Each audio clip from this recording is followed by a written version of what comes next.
Welcome back to the morning show here on the Rise News. I am Adesuwa Omoran. And I'm Rufai Oseni. As elections of Nigeria's ninth Senate president and his deputy comes up today, with Senator Ahmed Lawan and Ali Ndume locking horns for the position, both 8 Senate leaders are still gripped with tensions. So joining us to discuss this and more is ATIKU campaign organization spokesman Segun Sowunmi. Is all the way in Abuja, and we have a lot to talk about this morning as we look at proceedings out of Abuja. Great to have you, Mr. Segun Sowunmi. How are you doing, sir? I'm well. How are you, Adesuwa? How are you doing? Very well, thank you. Great. And Mr. Segun Sowunmi, good to talk to you. My name is Rufai. Real quickly, sir, what would you make of all of this happening? The chances of the PDP has gone behind, the PDP has gone behind Ali Ndume now. There was a big endorsement coming out this morning. Ali Ndume got there sharp and early this morning. I mean, would you like to talk us through these possibilities and as we start the horse trading in the House before we see the results? First of all, the People's Democratic Party of Nigeria hold the view that, from experience, electing leaders of the legislature is purely the business of those that are elected, and that the sanctity of the independence of that institution must be respected to the extent that excessive interference by executive members and party officers should be limited. And what we have observed is that, unfortunately, in the build-up to enthroning leaders for the 9th legislative session, the APC, nonetheless, the President, the General Muhammadu Buhari, who is in charge of the country right now, all of them have gone full throttle, as it were, to signpost, to insist, to cajole, to press, and to excessively interfere with what would have been ordinarily a first among equal situation among elected members.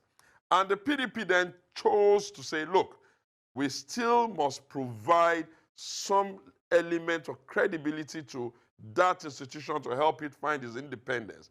And we have, as a party, we have gone on to say we're endorsing Mr. Ndume and we're endorsing Bago. It's up to the legislators themselves to determine for themselves whether they consider themselves an appendage of the executive, or they can look at all of the issues that they need to use in determining their own leadership and produce a leadership that they themselves can work with. And we must be reminded about the 8th legislature that has just ended this leadership. In the history of our country, relative to the number of bills and the independence of that organ, you would have observed that because the legislature took ownership of their own process and produced Bukola Saraki, Senate President, former one now, and produced Right Honorable Dagora, former Speaker now, you can see that there was stability there relative to how they play. And the full intrigue of the play that can happen in a legislative process, we saw it in full display. We wish them luck. Whatever be the outcome, obviously would be the outcome.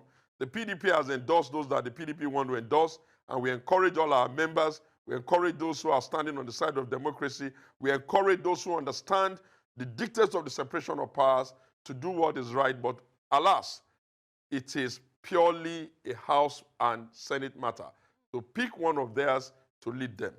Show me, we all know that nothing goes for nothing here. I wonder, what did Senator Ali Ndume offer the PDP that made them back him this time around? We've heard of allegations of money's exchanging hands before. We've also heard of the green membership card in the speakership race. I don't know if you've heard about it this morning, but I want to know what Senator Ali Ndume has offered the PDP senators-elect. All of those over-commercialization of the process you have seen has been coming from the stable of the APC.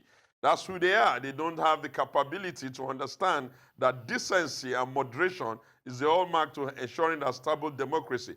As far as the PDP is concerned and in Ndume, our party has not been offered anything other than probably some conversation as to leadership of committees and all of that, which is within reasonable limits. But in terms of money changing hands and all that, the PDP is far too strong. The PDP is far too independent. The PDP is far too well calibrated and well funded to kowtow to that. It's really not so much our matter. We're only using our position and our numbers to signpost that there is a decent way of doing things and that the legislature must save itself from being overrun by an endorsement that is coming from rather undemocratic people who are later day pretenders to democratic ethos. So it would have been impossible for us to now go kowtow to what General Buhari and his friends and all of the people in APC are saying. That would not be right. It shouldn't be democracy. And of course, my party, once again, has done what it needs to do on behalf of Nigeria. And then, like I said, it's up to the legislators to go and pick their own leaders. But we have signposted, and I'm sure they can live with whatever leadership they choose for themselves. Okay. May the best man win. Okay, I just want you to talk us through how you arrived at this decision of endorsing Ali Ndume, because a lot of people felt Ali Ndume had been in the dark without the PDP showing their support for him all this while, up till now. In fact, I got a chance to talk to Senator Jibola Bashir yesterday, and he said, oh, only 2 people in the APC will vote for Ali Ndume, and the PDP is even split. They've got well over 30 senators vote for Ali Ndume. But all of a sudden, just this morning, that story broke. Was it a joker the PDP was keeping right up till this time? Did they have this up their sleeves all this while? Or it was something you just thought about to make the race more interesting? Far from it. Imagine what would have happened if the PDP leadership had been going about trying to do endorsement and pull people all over the place the way the APC had been over-interfering with the process. What we had done was to calmly look at the process, to allow the process to continue to go on, and of course, as to be expected of us, take a firm decision at the last minute and communicate same. You would have noticed that we delayed making that comment, that we will not be over-moving and over-impacting and over-disturbing and over-endorsing and over-hitting the process that should have been purely a house process within equals who are supposed to produce one of their own. So we have only tried to say, let us use our attitude to teach the APC precisely how these things are done. These things don't yield to Gestapo threats. These things don't yield to pampering one member over another. All of the people who are standing are supposed to be members of your party. When you begin to now shortchange others who have the right and the privilege and the opportunity to aspire, you begin to injure your party even before you start. And obviously, the PDP will not lend itself to such a charade. But like I said, and I'm insisting, I keep repeating, it's purely a House matter. It's purely a Senate matter. We have, our leadership have indicated where they want our members to tilt. But hey, we are Democrats. We can live with whatever decision they take. We have a plan. Senator Ali Ndume has run a very quiet campaign for the most part. We are not even certain as to who his deputy Senate president candidate is. Is the PDP touting anybody at this time? When they get to the House, you see the clerk will call them into order. He will lay out the rules by which they are going to go about that election. Nominations will be taken on the floor of the House, and voting will be done, either they do secret ballot or open ballot. Then they will be counted, and the result will be announced. In the process of purely a hollowed responsibility of the legislator, the PDP is holding itself back, refusing to behave like the APC, who is excessively getting involved in a matter that is obviously one for those that have been well elected, well appointed, and properly placed to take a decision on their own. So I'll say, for the opt-in time, that we have indicated where we will want our members to go, but we have not held them up with a string. We're not strangulating them as to what they should do. We understand that in a democracy, with democratic processes, You know, things happen that you just say, okay, this is what they've chosen and that's it. Okay. People must have their preferences, but it must be done in a manner that does not overheat the polity. Okay. Real quickly, Mr. Segun, when you use the word Gestapo, so let me run along with that word. But a lot of people will say it is the PDP that has played the Gestaporic game. When you look at what happened in 2015, that it was said that some people went for a certain meeting and the PDP connived with Bukola Saraki and they usurped people and they usurped the majority party in what could be a replica of 007 James Bond style. That happened in 2015. And they said the cards are out on this. That's why you made that nomination last minute of Ndume and endorsing him. That the PDP is the one used to the 007 game. Who is writing the script? Is it Ian Fleming or Mr. Segun Sowunmi here? Well, you see, the media has to be very, very careful that they do not run with what they think other than what is truthful. The truthful situation in 2015 was that Senate President, who eventually emerged, Bukola Saraki, was an APC person. When it was time for them to go and do the voting, for whatever reason best known to the APC leadership, they chose to prevent their members from arriving. And true to type, on the floor of the House, leadership emerged, and obviously leadership survived the entire 4 years. So there's nothing excessively Gestapo there. In this particular instance, what I am referring to as Gestapo is that first it was their national chairman, the one I like to call recruiting error, Adams Oshomole, who first of all started to back so hardly, nobody must be in the race, others are not allowed. Then, unfortunately, they dragged General Buhari into the game with them, and it's from one meeting upon meeting upon meeting. That's too much. The people that are standing are eligible and confident and competent to stand. There are a lot of issues that the senators and the reps take into consideration in determining who will lead them. One of it is that who do they feel comfortable with? The other is ethnic balancing. The other is religious consideration. All of the trappings that make everybody feel that they are part of the process. But when you have a situation where the president is holding a cane to be beating his members, the chairman is threatening his members, all because they want to achieve some agenda that they can never be sure of how it to play out, I think that is what is Gestapo. So nobody is writing any script for them. They are the ones who made their bed, and they must lie with it. And if perchance, the Senate and the reps decide to go with who they have endorsed, we will just have to say the greater good of Nigeria must be behind them. They must understand what is at stake. Nigeria is not going well. There are too many things that are going wrong, and it will be up to the legislator to recognize the significant role that an independent and a conscientious legislator can bring to the table. A legislative arm of government is not an appendage of the executive. That was not how it was imagined. That is not how it should be practiced. And the APC and General Buhari must not be allowed to convert it into that. Kudos to the last house. They asserted the independence, and the others can now learn from how well they were served. First, you keep referring to him as General Buhari. He is President Muhammadu Buhari. But you seem to have a problem with the APC being involved in the matters of National Assembly. I mean, they are elected members of the APC, just like the PDP did for 16 years and was involved in who became who and what in the National Assembly. Are you saying the party should have kept mum and stayed quiet and away from these dealings? You have never seen it this bad.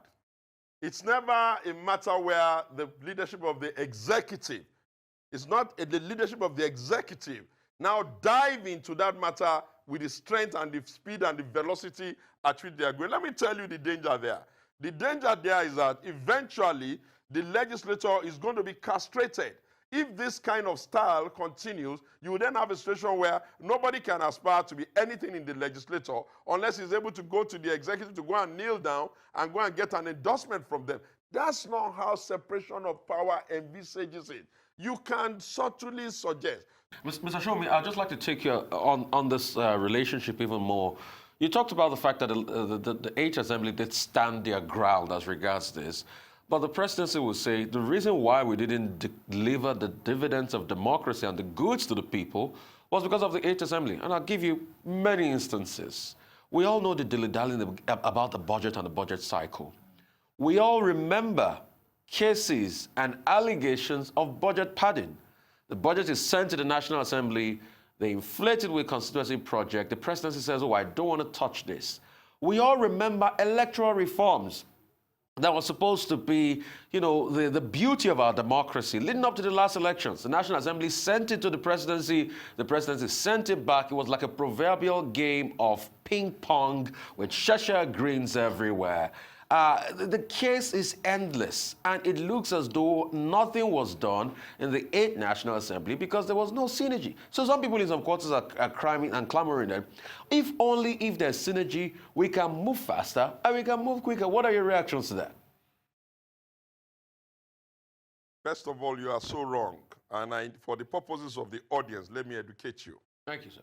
In the first instance, the business of appropriating the monies of the country is that of the legislator. It is an aberration. It is criminal use of malicious language to say that a right that has already been conferred on the legislator to do the budget is now being padded. The executive can bring its own budget. It still needs to bring it before the legislator, who have the right to take a look at it, haven't gotten input from the, what do they call them, the agencies of government, ask questions and reprioritize. So whenever you see the budget being laid before the assembly, it's not a document that the assembly is expected to take and run with hook, line, and sinker. So that is absolutely fallacious. The other one is this. Look, all of the organs of authorities in the country, let me start with the judiciary. The full mantle of that judiciary is not vested in one individual. A lot of people represent that. The legislator, same thing. The only one that you seem to get the impression that one individual's mood, one individual's opinion represents everything is the executive.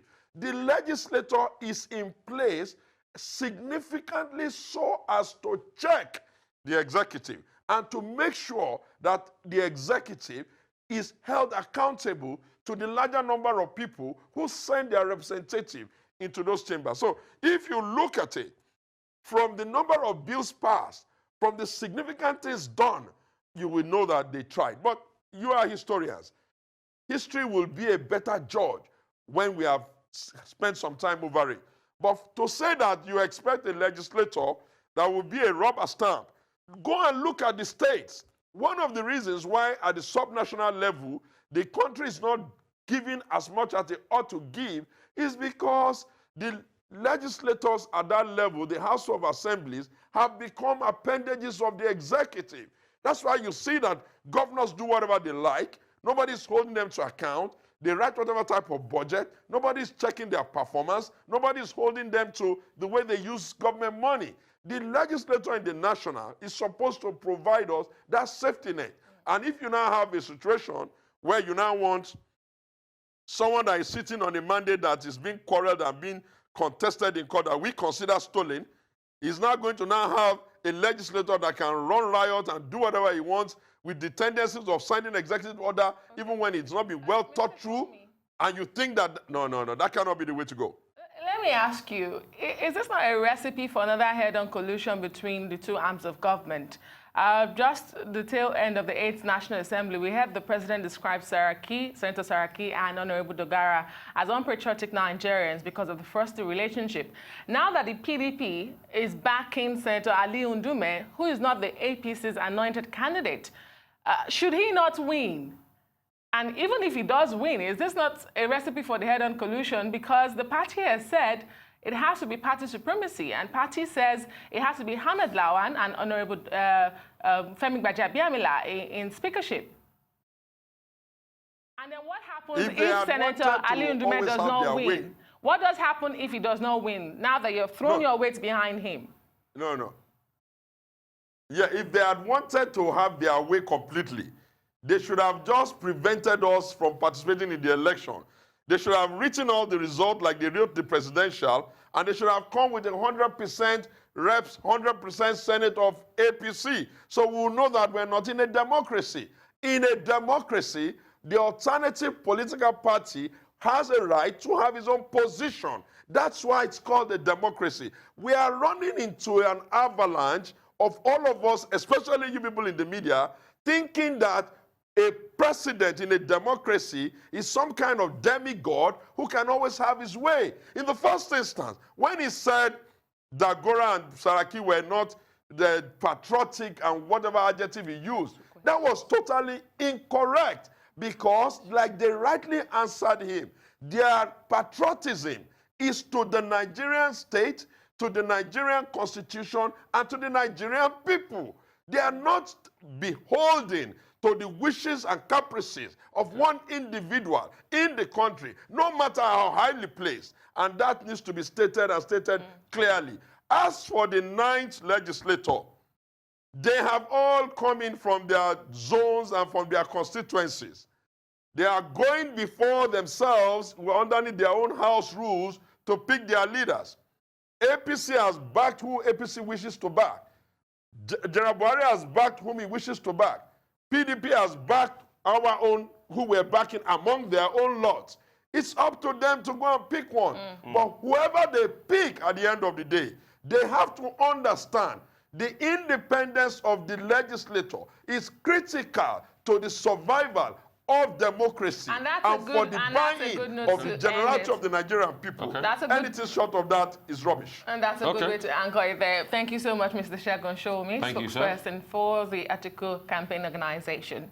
All right, real quickly now, we'll go live to Abuja and take proceedings of things currently happening in the National Assembly. They've gone a lot farther into this, and we're going to see how the process pans out, and it's going to definitely culminate into something. We'll go live, we'll check proceedings, we'll come back, we'll talk to you. Still on the morning show here on the Rise News.